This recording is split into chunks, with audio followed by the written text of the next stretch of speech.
Good evening, everyone. Why is it not switching? This is not a good sign when we have to do an interview. Oh, I know why. Because I don't have all the technology on. Webcam should not come with software. I've been saying it. I've been saying it. I've been saying it. It's so annoying. My softwares have softwares. It's so annoying. Ugh. Anyway. Hello, everyone. My name is Cameron Cowan. Welcome to the Cameron Journal Newshour. It is going to be short on headlines this evening because in a half hour, we are going to be joined by Bruce Koerber. He is best known for his book, Divine Economics, and we're going to talk about how the economy is not in line with divine, religious, biblical theories. He's from the Baha'i religion, among other things, and so we're going to get into economics and his view of the economy and what's wrong and how things are out of alignment. I will admit, I haven't looked into his theories and things too much, so we're going to learn together. But he is a friend to the Soup Podcast Network, of which I'm a part. And it's going to be a really exciting thing, an opportunity. We've been meaning to kind of have him on the show a little bit more and all this sort of thing. And so it'll be really exciting to learn more from him and figure out, kind of what this all means and what it could mean for us economically and what his theories are. And it's just going to be different. It's going to be fun. It's going to be interesting. Also, he'll be calling in a little bit. So we're going to do about 20-25 minutes of news and headlines, and then we're going to get into that. I also want to mention to make sure to go subscribe to the newsletter at cameronjournal.com/newsletter. You can also subscribe at cameronjournal.substack.com, which if you're already on Substack is probably easier. I've sort of moved the newsletter over to Substack, but you can still sign up at the website. We'll move you over for you. And I also want to thank all of our Cameron Journal Plus subscribers, and I want to thank everybody who is subscribed to Cameron Journal Plus, and make sure to subscribe to Cameron Journal Plus if you want to support my work and my journalism. That is fantastic. Also, my coffee link is in the newsletter, so if you sign up for the newsletter, I sign up for a monthly thing. I get it. Because, 2 new memberships right now, all this type of thing. But you can tip me on coffee if you want to, which is really, really, really great and a lot of fun. Fun because you support journalism, and fun for me because I get coffee. So everybody wins. So it's a really fun. On social media, you can find me at Cameron Cowan on Instagram, LinkedIn, at Cameron Journal on TikTok. So, which is great. Lots of clips of this type of thing. I haven't done any original content for TikTok, which I used to do a lot of, and I need to get back into doing a short video every day sort of thing in addition to the show, but there's lots of clips. I want to remind everyone, on Wednesdays, come see my second show, The Living Joke. You can subscribe to those updates at thelivingjoke.substack.com, which is really, really awesome. So that's a lot of fun. Yeah, so let's dive right into the headlines now. And we have all sorts of interesting... Oh, I did not want to do that. Hang on. I was trying to add in quickly. I wanted to do an ad break before we have Bruce Koerber on, and I was trying to add this video real quick. And instead it switched the scene, which it always does. And Millennials are America's largest, most... And there it is, but that's not what I want to do. Oh, I didn't want to do that either. Oh well. Hang on. Hold that thought.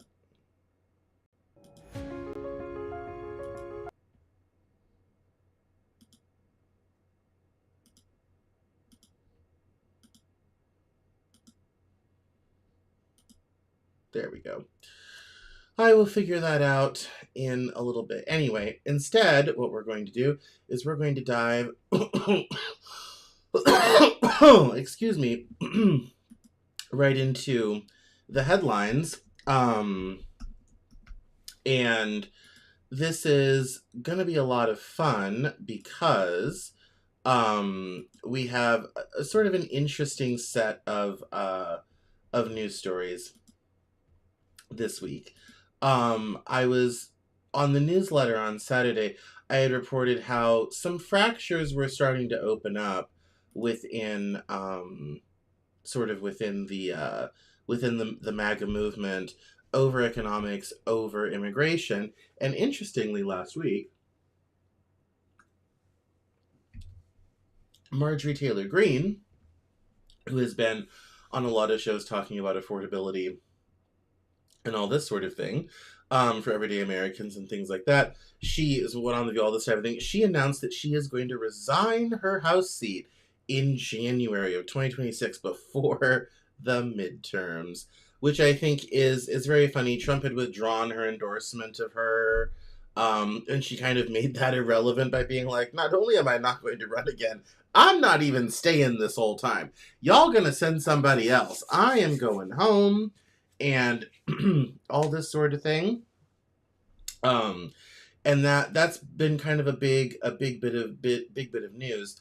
I did find out from reading David Pakman's newsletter just before the show.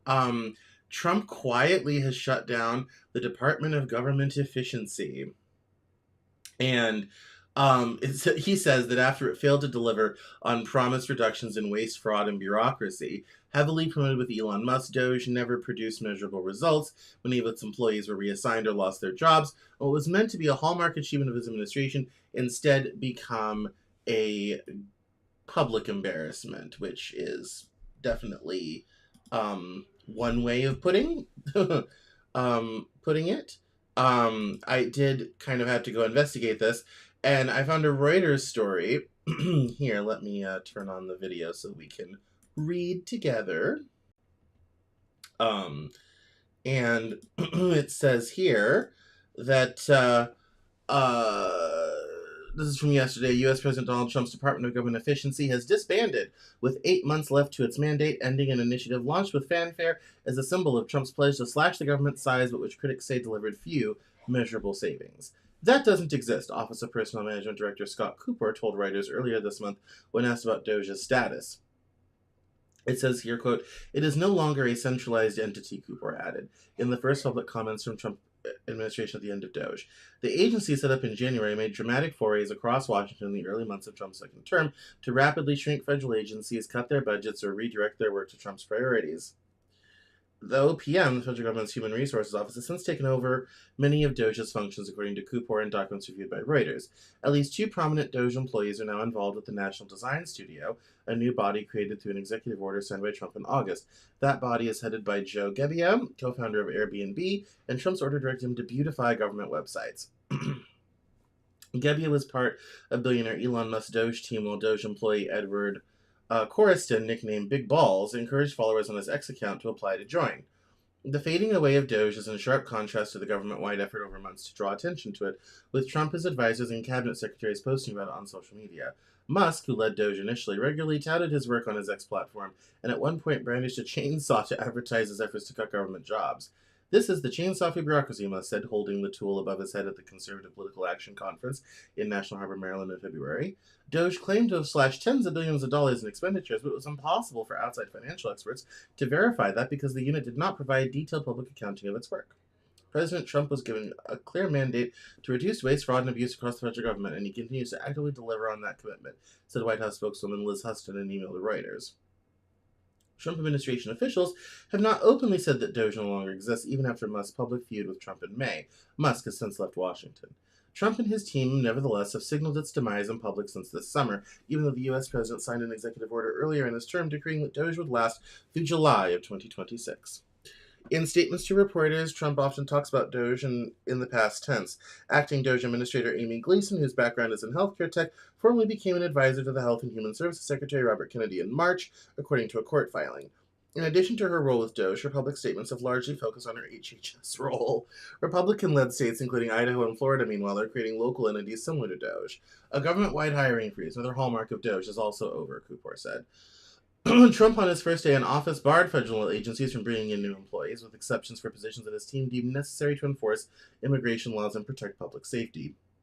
He later said Doge representatives must approve any other exceptions, adding the agency should hire no more than one employee for every 4 that depart. There's no target around reductions anymore, Koerber said. Doge staff have also taken on other roles in the administration. Most prominent is Gebbia, whom Trump tasked with improving the visual presentation of government websites. So far, his design studio has launched websites to recruit law enforcement officers to patrol Washington, D.C., and advertise the president's drug pricing program. Gebbia declined an interview with Reuters via spokesperson. Zachary Terrell, part of the Doge team given access to government health systems in the early days of Trump's second term, is now Chief Technology Officer at the Department of Health and Human Services. Rachel Riley, who had the same access according to court filings, is now Chief of the Office of Naval Research, according to the office website. Jeremy Lewin, who helped Musk and the Trump administration dismantle the U.S. Agency for International Development, now oversees foreign assistance at the State Department, according to the agency's website. Musk, shortly after Trump's election, said he had a mandate to delete the mountain of government regulations. He made undoing government regulations and remaking the government with AI 2 key tenets of Doge, in addition to eliminating federal government jobs. The administration is still working towards slashing regulations. The White House Budget Office has tasked Scott Langmack, who is Doge's representative at the Department of Housing and Urban Development, with creating custom AI applications to pore through U.S. regulations to determine which ones to eliminate, according to his LinkedIn profile. Musk, meanwhile, has reappeared in Washington. This week he attended a White House dinner for Saudi Arabian Crown Prince Mohammed bin Salman.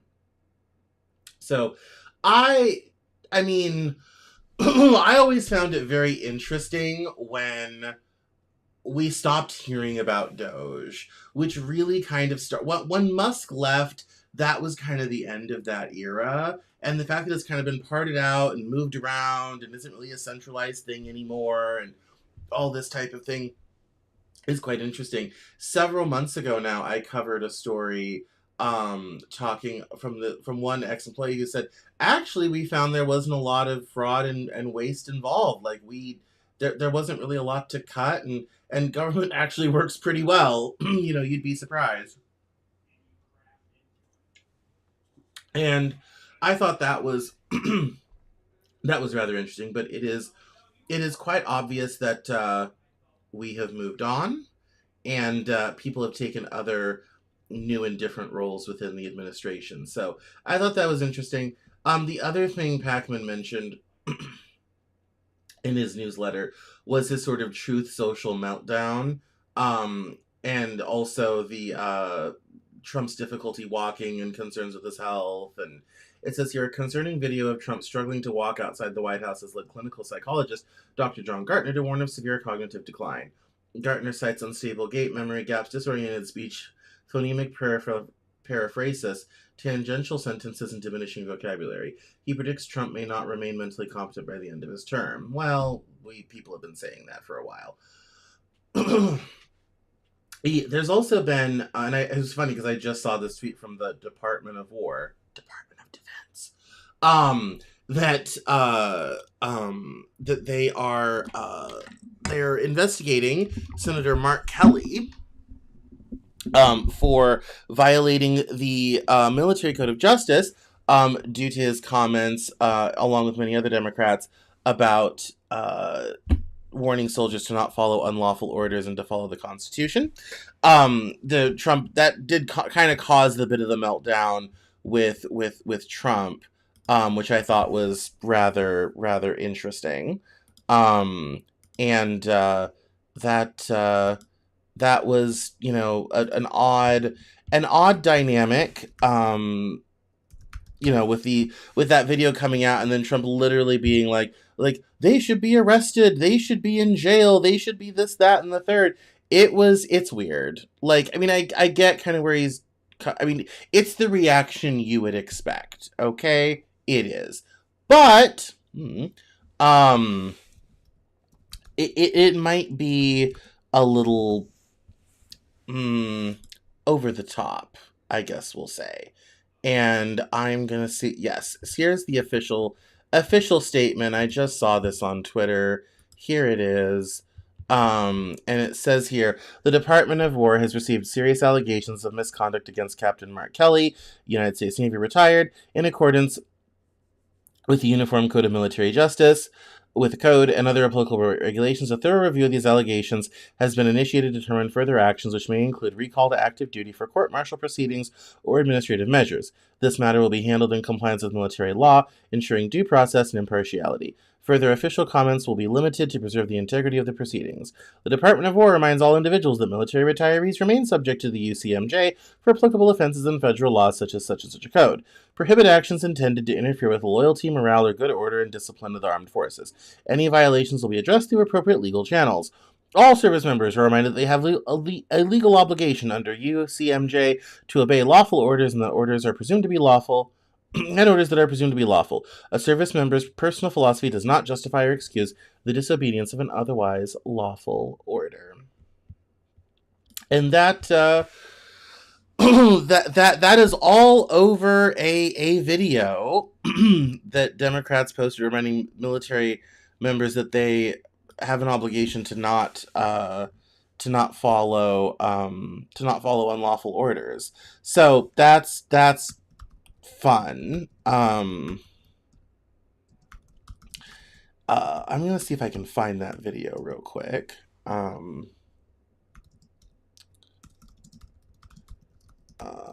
Because it's worth.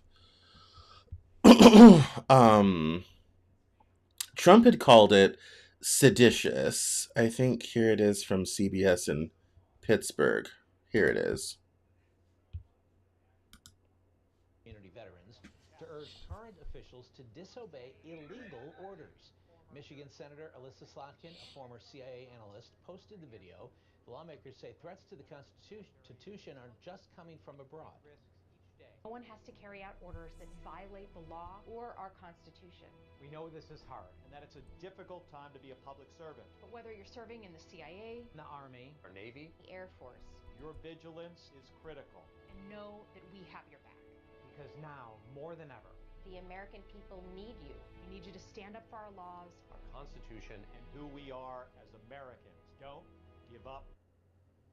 Slotkin told the New York Times that she's heard from active duty troops who are concerned about the legality of strikes on people the Trump administration says are drug traffickers. The administration called the video an attempt to encourage the military to rebel against Trump. Yes, indeed. And that that is also caused part of the Truth Social meltdown over the weekend. I have not been in the military. I come from a military family, but not been in the military. If I'd been a little bit more prepared, I would have texted my dad to find out what he thinks about all this, and maybe I will, and I'll report back next week.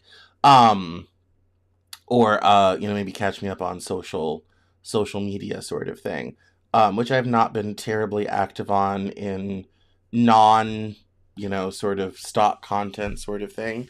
I need to get better about that. I tend to read more than I contribute, and that's not good when you're a content creator. My job is to make stuff so that you all will watch it and read it. Before our guest comes in a few moments, I want to shift over to the G20 meeting. Now, the G20 usually includes the top 20 economies, and the U.S. decided to boycott over South Africa persecuting the white farmers, if you remember that whole thing. And they, are kind of like, okay, we're going to move on without you. So the headline, can the world move on without the U.S.? G20 leaders gave it a shot. It says President Cyril Ramaphosa of South Africa could not contain his laughter. A reporter asked him to confirm reports that the United States had dropped its boycott and asked to participate in the Group of 20 summit in Johannesburg, just 2 days before it was set to start. The South African leader barely uttered a word before breaking down in laughter, eventually composing himself and saying he had received a note from the Americans, quote, about a change of mind, unquote. President Trump's spokeswoman, Carolyn Levitt, later said that Mr. Ramaphosa's language was, quote, not appreciated by the president or his team, unquote. Just a few weeks ago, that sort of scolding from the White House would have set off a slight panic in the South African government, and perhaps drawn an explanation from Mr. Ramaphosa for his departure from diplomatic decorum. But with Mr. Trump boycotting the annual meeting over his contention that South Africa is persecuting its white minority, some countries were taking a tougher tone on the world's largest economy and trying to show that life can go on. That meant shaking hands, signing deals, deepening alliances, and making pledges at slickly produced live events. The G20 should send a clear message that the world can move on with or without the U.S., Ronald Lamolle, South Africa's foreign minister, said at a forum hosted by Bloomberg before the summit. We will mark them absent and continue with the business. South Africa declined a Trump administration request that Mr. Ramaphosa ceremonially hand over the summit to the acting ambassador for the United States, which hosts next year's G20. Mr. Ramaphosa would not hand over to a junior diplomat, the government said, adding that American officials could instead come by its foreign ministry later in the week for the handover. At the summit, Mr. Ramaphosa pushed ahead with an agenda that put African interests at the fore. He broke with tradition by starting the 2-day meeting with the adoption of a final declaration. Such documents are normally issued at the end, and he said that the declaration had a unanimous agreement among the members present, despite an objection from the foreign minister of Argentina. That country, several participants said, has championed the Trump administration's interest this year. We note with deep respect the views expressed by Argentina, Mr. Ramaphosa responded. We will, with great respect, move ahead with the accepted declaration as the G20. The final declaration included many terms that Trump officials had opposed in meetings ahead of the summit, among them just energy transitions, climate change, and gender equality. Quote, I think the big message coming out of the G20 is that despite the geopolitical bullying that exists, despite the power of the U.S., that countries can come together and still get stuff done, said Nabil Ahmed, a senior director at Oxfam America, who attended the summit.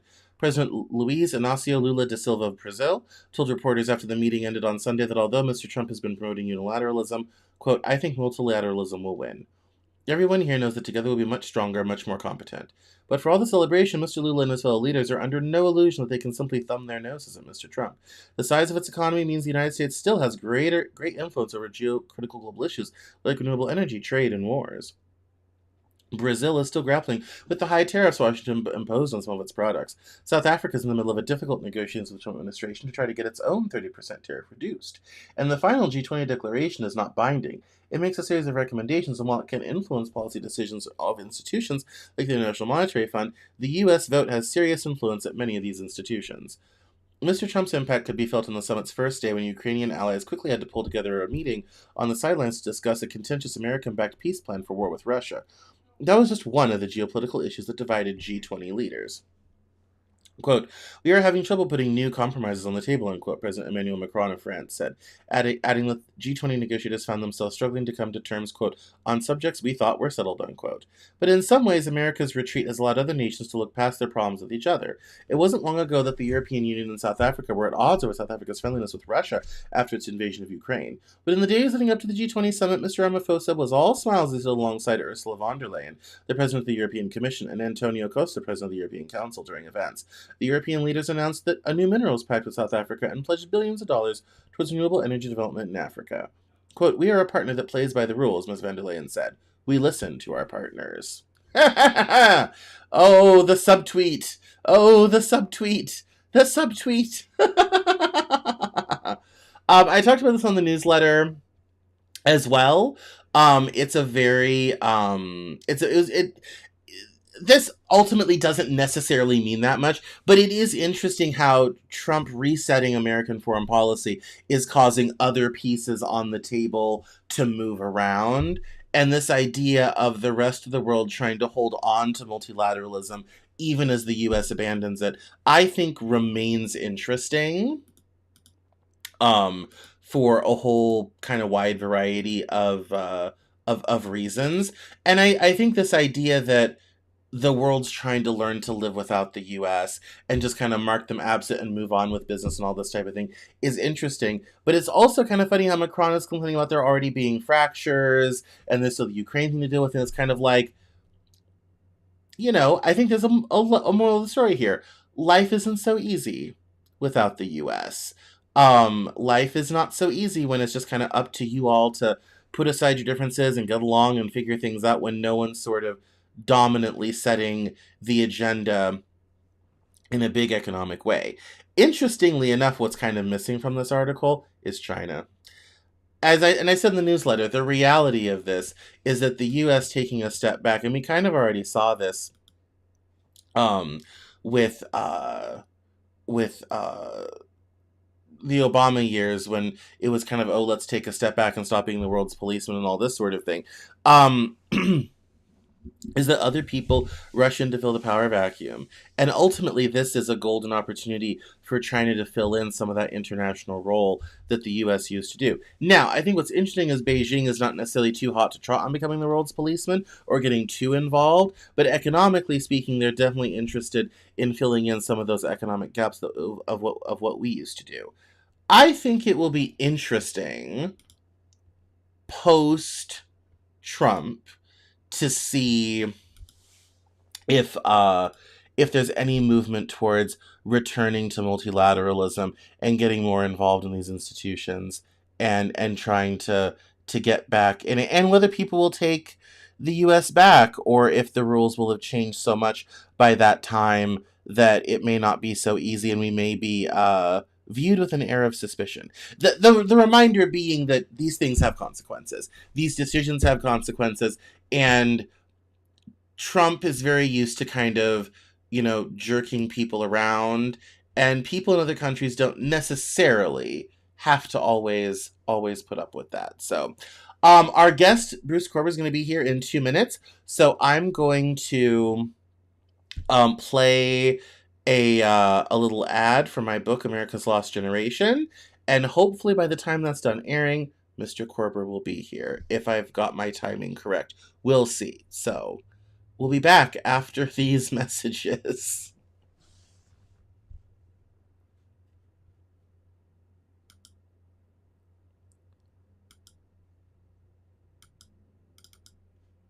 Or not.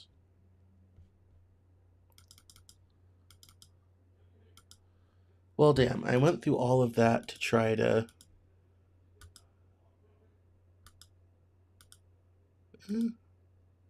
Maybe not. Try as I might. I was hoping...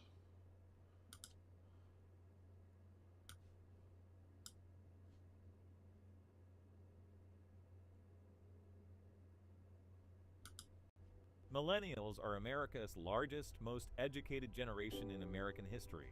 A generation of ambition, education, and progress facing an uncertain reality. Born into an era of economic chaos, they face challenges far beyond what they were told to prepare for. They've had to rethink traditional milestones as they enter adulthood during global uncertainty. Their struggles mirror those of a generation before them, Japan's lost generation. The same story, different country, different time. America's lost generation goes beyond. Millennials are America's largest as they enter adulthood during global uncertainty. Their struggles mirror those of a generation before them, Japan's lost generation. The same story, different country, different time. America's lost generation goes beyond the numbers to capture the unique ways this generation is reshaping their future, in their own words. It's a story of real people, authentic challenges, and untold resilience. Explore the stories and reflections of America's Lost Generation by Cameron Cohen. Available now at soupllc.com.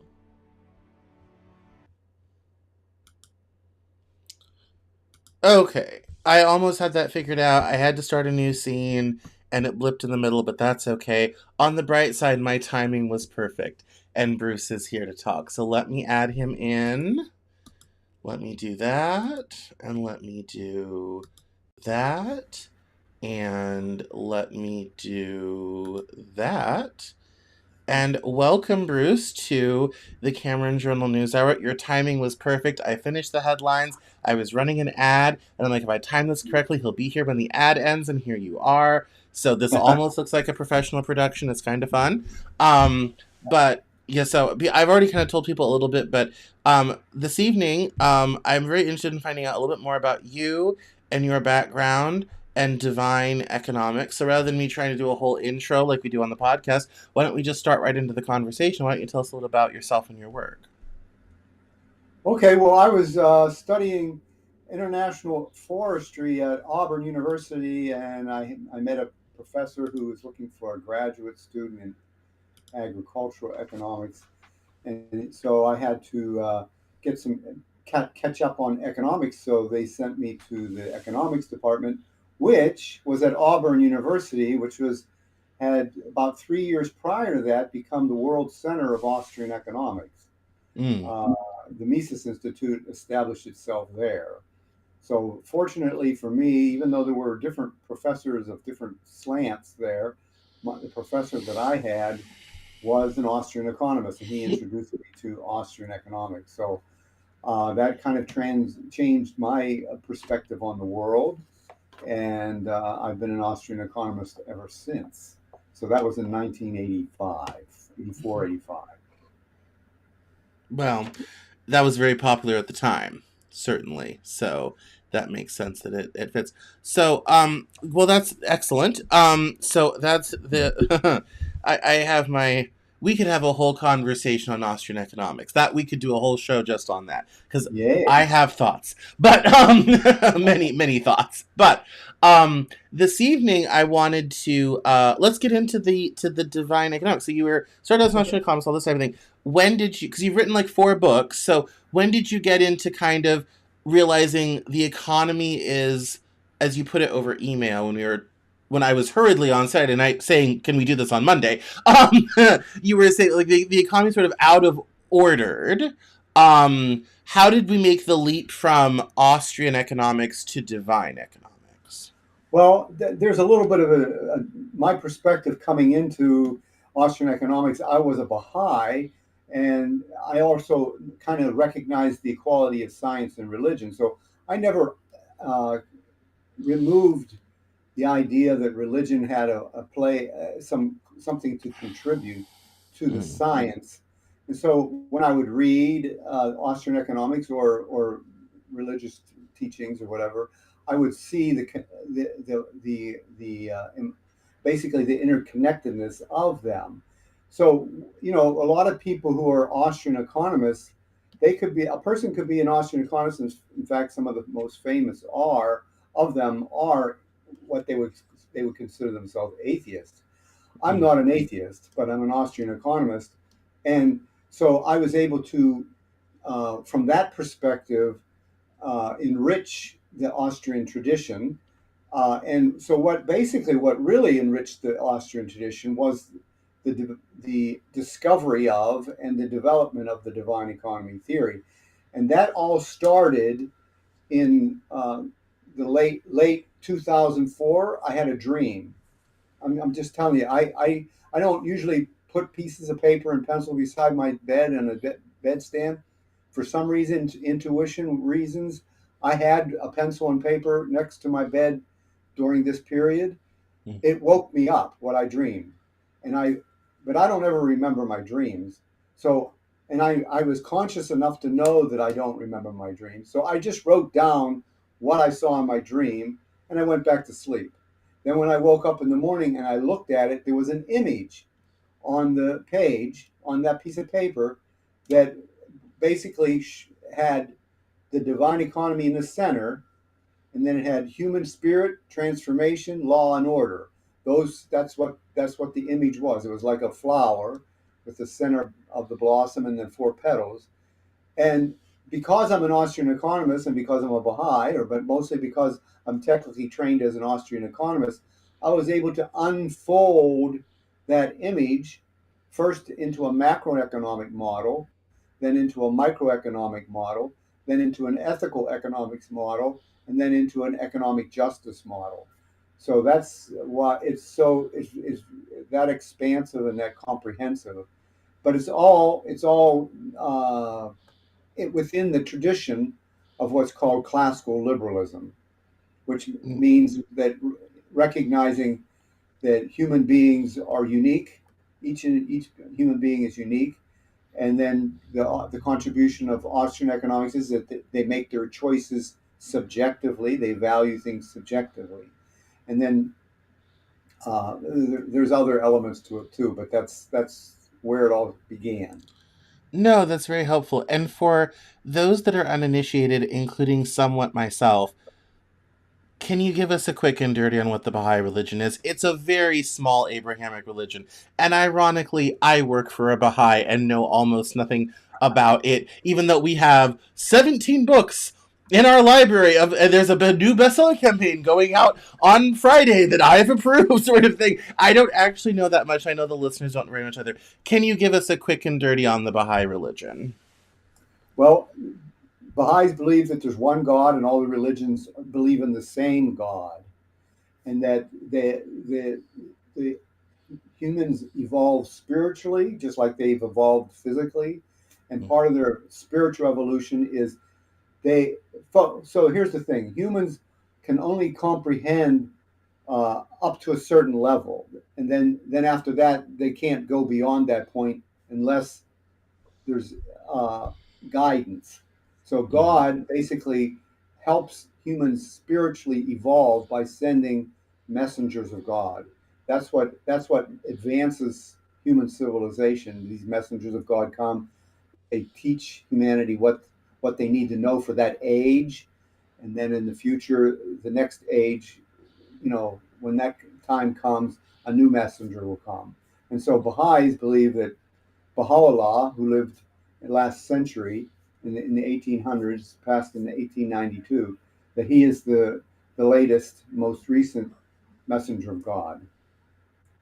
Excellent. No, thank you very much for people that because it's a very small religion, so a lot of people have, if they've heard of it, they don't know anything about it, and so I had literally heard of it in passing before I met Wade Franson and started working at Suit Media and all this sort of thing, and so I've learned bits and pieces more, but that's an excellent explanation. Thank you. So then let's dive into the ultimate comparison I wanted to make, which is what is wrong with today's economy and how would bringing it into alignment with these values that you have articulated, what would that look like? So let's start with kind of what's wrong and then how do we fix it?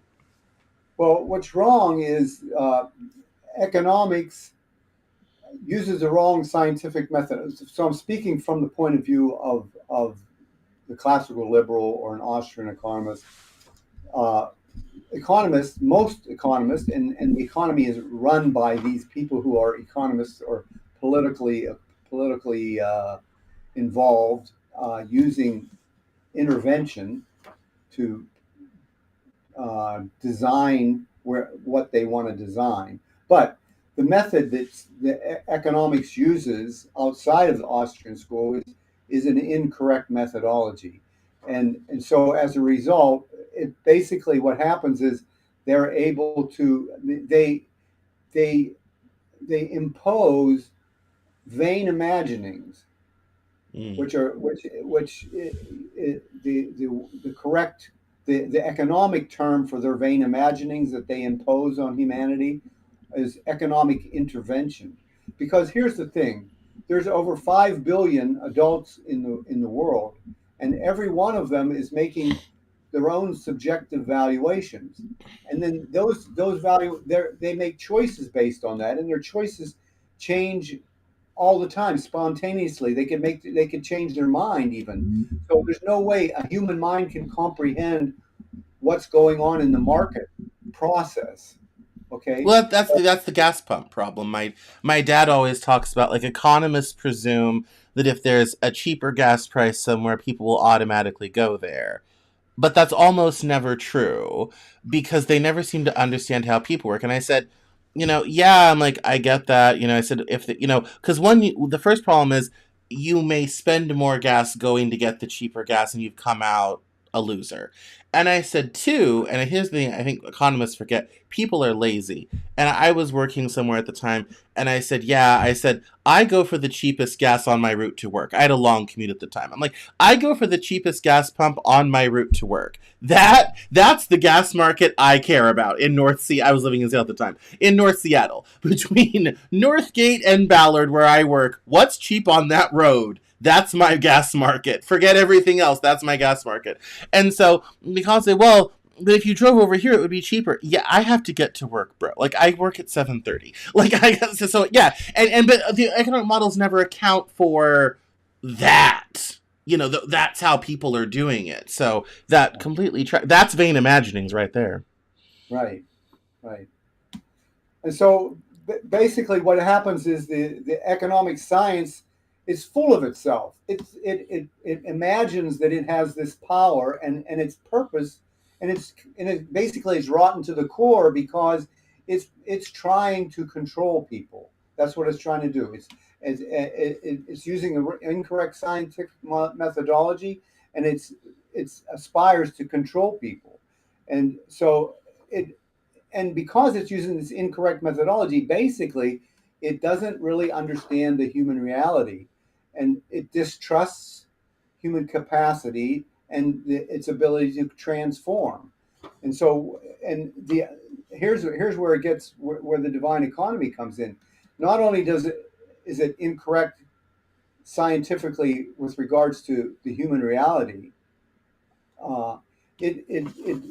it's far from trusting in God. In fact, it's like the standing belief in the economic science is that looking the standing belief in economic science, is having neutrality. Yeah. And that it's good science not to recognize the power and purpose of God. Okay, so that it's completely removed from the science, but that's where the disconnection is, because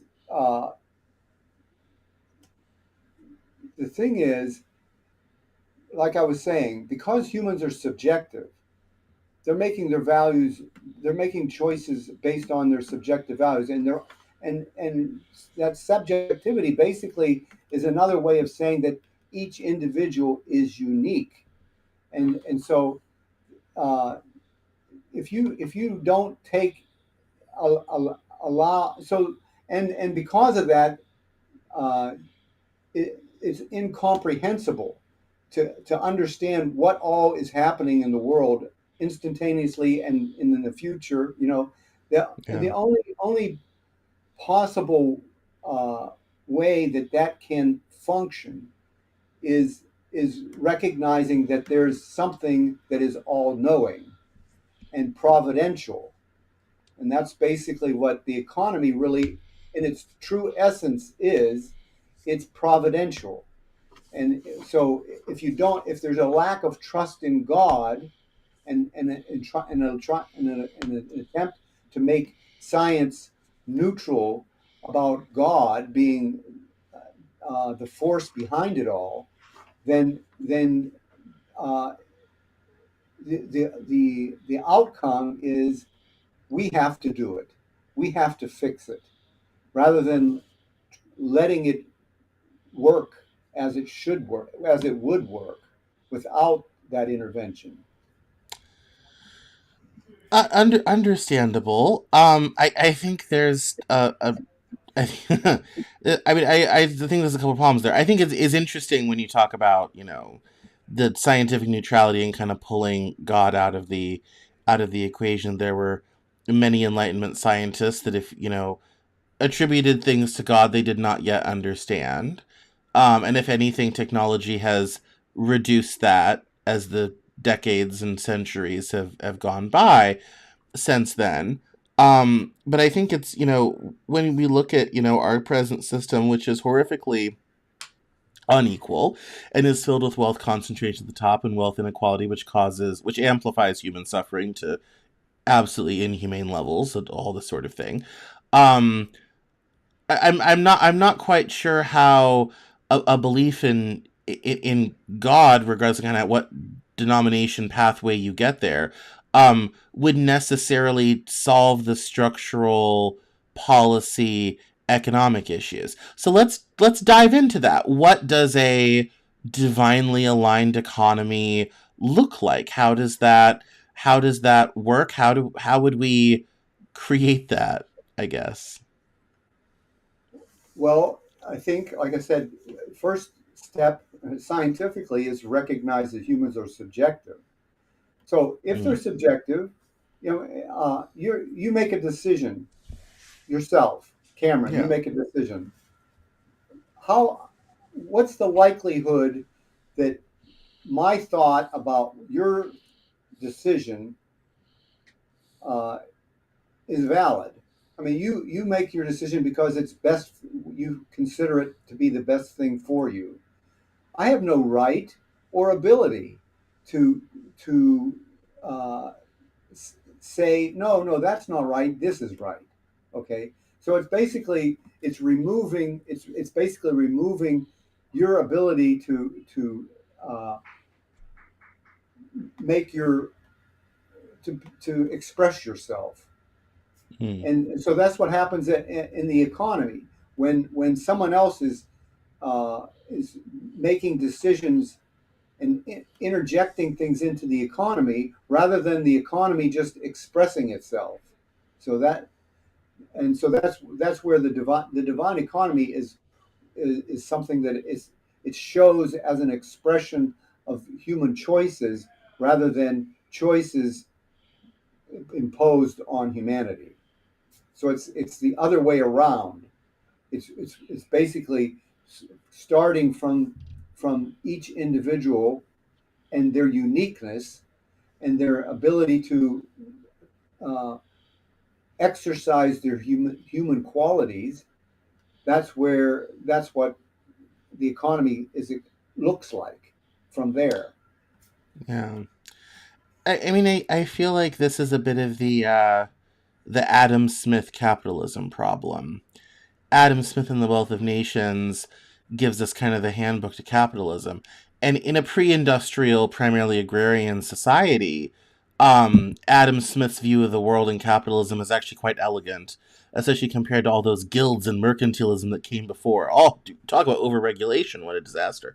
Um, but then industrialization comes along, and all of a sudden you need concentrations of capital to buy machines and build factories and all this type of thing. And the worker is divorced from, their labor to a certain degree. There's alienation. And then there's all kind of the labor value problem. And so, rather than a towns full of people selling their goods and services to their friends and neighbors and all this type of thing, we now have, companies and buildings and products and quarterly earnings. Fast forward 200 years, and you have, modern credit financialized, industrial capitalism pretty much the world over. There's very few parts of this planet not touched by that at this point. How does that sort of pure human expression function in industrialized society? Because otherwise we're going to end up with Fords that, every car is incredibly unique. A tourist can come out looking all sorts of way depending on how the factory workers felt when they built it. You've got a red bumper and a green door. I joke a lot. I joke. I'm sorry. We're this supposed to be a No, I serious think economic the, conversation. the, the key to all of it is the entrepreneur. Yeah. And the entrepreneur, what they're doing is making sure that what people want is what is being produced. Right. So uh, there won't be things produced that people don't want. That's what the entrepreneurs will do, Right. and so I think that's again the what happens is that the structure gets connected to the state, and Mm. then and it takes on different forms and shapes than it would under a natural condition. Natural conditions is the entrepreneur would, you know, direct the resources in the where the people's wishes are, Yeah. and,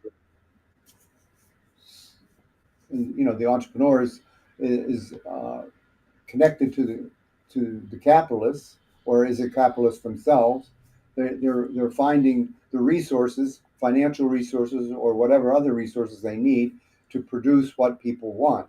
So they're basically listening to what people want, and so that's how the economy unfolds, based on they're the ones who are driving the economy in the direction that people want it to go, you know, rather than it being pushed in a certain direction. It's like what's called what I would call forced development. You know, the political system, they find a pet project or whatever, and then they push all the resources in that direction. So, you know, a town, it might have been a small town, and then they decide, well, we want a factory here, and then we need these roads, we need this airport. You know, all this stuff follows in, based on this something imposed from above. You know, that's not, it didn't develop naturally, organically. It was pushed into it. It's forced development, and it seems like, oh, that's good. You know, they'll look at all these jobs or whatever, but that's not, it wouldn't necessarily have happened that way, or happened at all, based on the entrepreneur in that society or in that area, what they would have perceived as what people wanted, and then put resources in that direction. So, uh, Yeah. societies will when they are operating in this manner, they'll develop uh, organically, rather than through a top down kind of um, method. Yeah. Well, and I mean, I think we, you know, in the history of this country, I mean, in the 19th century, we tended to kind of let that happen. You know, we kind of just kind of let everything go nuts, sort of thing. Um, but then also some of our greatest public works that power the economy were to some degree forced development. Right. Transcontinental Railroad, the interstate system, Right. you know, sort of thing. Right. Any airport not near a major city that's a commercial hub, sort of thing. I mean, there's all these different things that have wonderful, other, benefits, and even public, service benefits. You can get an air ambulance and all this sort of thing. Yeah, I mean, there's all these kind of different things that happen and apply, which kind of also gets me into how does one develop and build a society, especially when there are things that are very good for human thriving, but don't necessarily turn a profit. Well, What profit. place does that have in the system? You know, profit is not just dollars and cents. Profit is, you know, the there's psychic profit that that uh, is recognized.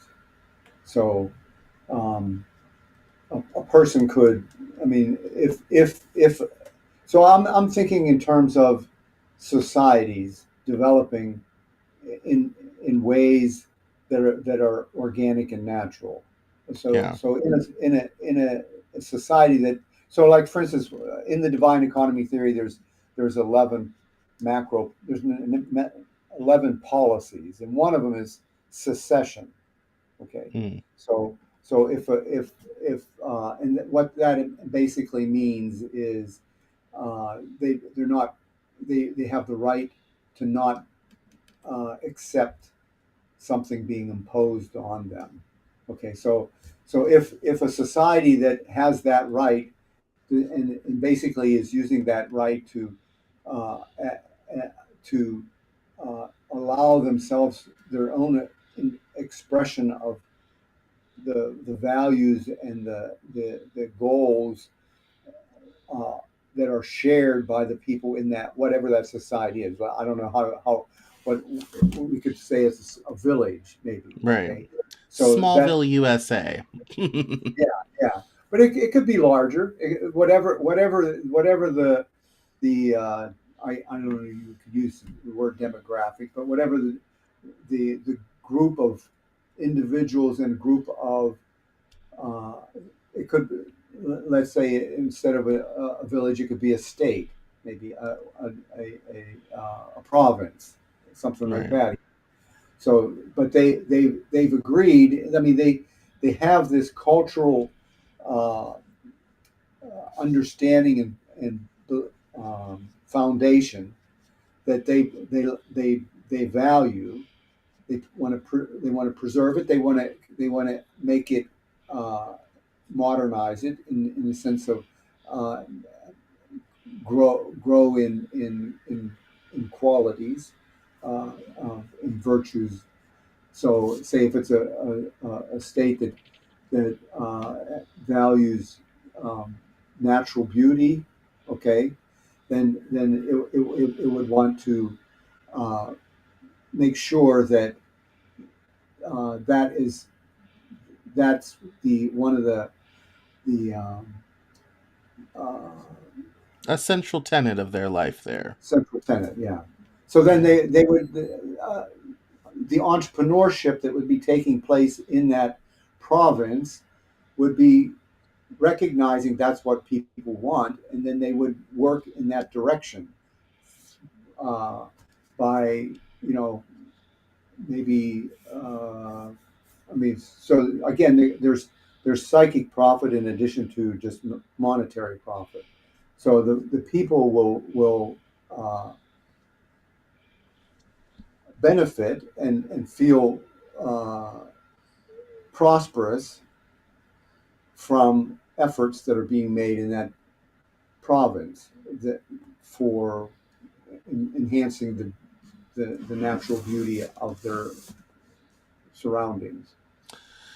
Yeah, I when you talk about the psychic profit aspect, I feel like in many times in human history and society, um, that has been a higher or lower priority in different ways. The Medicis got a lot of money in banking, and they started to complete some religious projects that had fallen on hard financial times in Venice.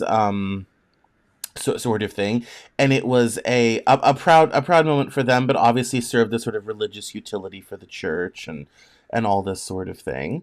And that was obviously that one can describe a better place to worship as being that sort of psychic prophet. Fast forward to today in the 19th century, you had a lot of robber barons who delighted themselves in building theaters and museums and donating to colleges and universities and all this sort of thing. And But today in the 21st century, we have an absurdly high concentration of wealth in very few hands. And no one's building any of that stuff anymore. We're not minting new institutions. We're not founding new stuff.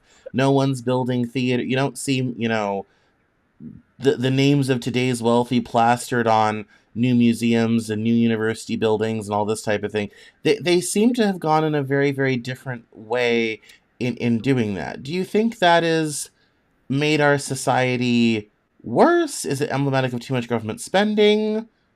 What is with that? What did you say about government spending? Too much. It's emblematic of too much government spending. Well, definitely emblematic of that because that's definitely the condition we're in. There's no doubt that the world is becoming more materialistic. Mm. Okay, and the solution to that is not to get more materialistic. It's to examine what that is, what's going on, and what alternatives are there. And I think uh, again this disconnection with the potential of the economy as a divine institution. See, that's what I think most people have not even the slightest clue about, that it's a divine institution, that it was created. So I think a lot of people have heard for sure, and maybe and possibly most of them also believe that humans were created in the image of God. You know, that they've heard that, they kind of understand what that means, but they don't really know that part of that unique human gift was what makes them social beings, and that is the economy. That institute that there's, just like being created in the image of God is a divine institution in a sense. At the same time, because humans are social, it the, the divine institution of the economy is part of that same creation, same event, or same. They're not separable. So, Mm-hmm. and you know, that's what I was saying. When there's not a trust in God, then humans think they have to do something to make to bring about peace and prosperity, that they're necessary for that.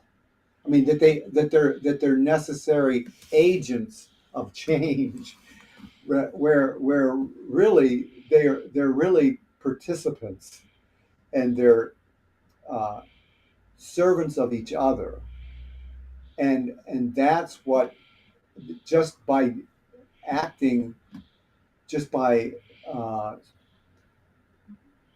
uh,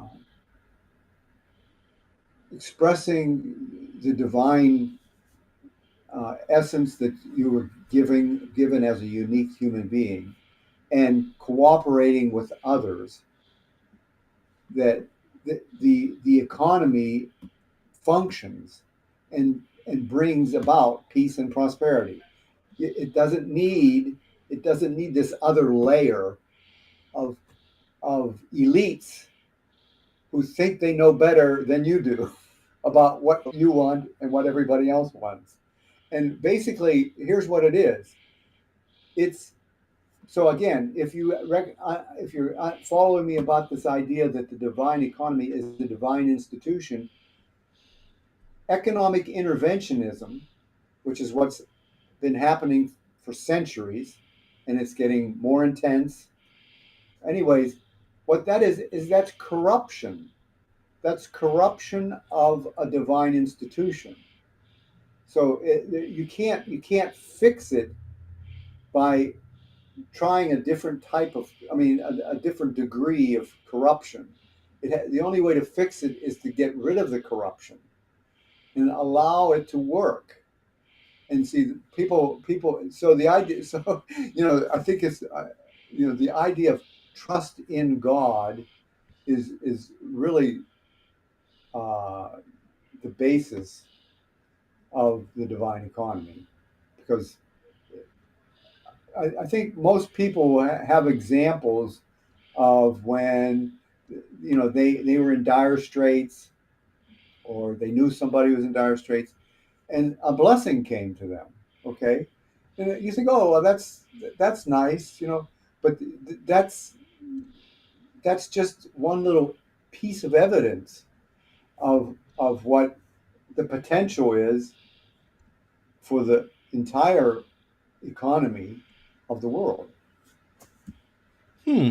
It's designed to do that, to bring about peace and prosperity through our voluntary social cooperation as divine beings, spiritual beings. Hmm. Well, that's a very interesting concept. It reminds me of a lot of alternative communities that I've heard about and all that sort of thing, kind of bring a new and different view. So I told everyone this would be fascinating. I said, we're going to go on a little journey tonight we're just going to go completely off and find out this whole thing over here. And it has been absolutely Absolutely fascinating. I don't want to keep you because we're at the hour, and I said Okay. it'd be about a half hour, and we're about 10 minutes past. So, which Okay. is actually about the length of a normal Cameron Journal podcast interview. We do about 45 minutes. So, let's close with this. Why don't you let Okay. us know where we can find you online and read more about what you do? Okay. Well, divineeconomytheory.com is my website. And then if you Wonderful. go, you see my name up there. If you look under Amazon and look up that name, you'll see all the books that I've written on the divine economy theory. Bruce What? Koerber. Yes. No. That's wonderful. Excellent. All right. Well, thank you, Bruce, for coming on the Cameron Journal News Hour. We'll probably have to talk again in Okay. the future. And before you go and disconnect, let me let everyone know. Thank you, everyone, for coming to the Cameron Journal News Hour tonight. This is the first time we've ever had a guest on the News Hour. I interview people all the time. We do 2 interviews a week, all this, but we never really had this one on the News Hour. But we're so glad that Bruce was able to stop by. So thank you, everyone, for coming to the Cameron Journal News Hour tonight. We'll maybe have to do this again sometime in the future, sort of thing, having guests on the News Hour. So thank you all so much for coming this evening. My name is Cameron Cowan. This is the Cameron Journal News Hour. For all my social links, you can look up my name or head over to CameronJournal.com. It's at Cameron Cowan on Twitter and Instagram and LinkedIn, and at Cameron Journal on TikTok. Thank you so much, everyone, and we'll see you next week. Have a good night.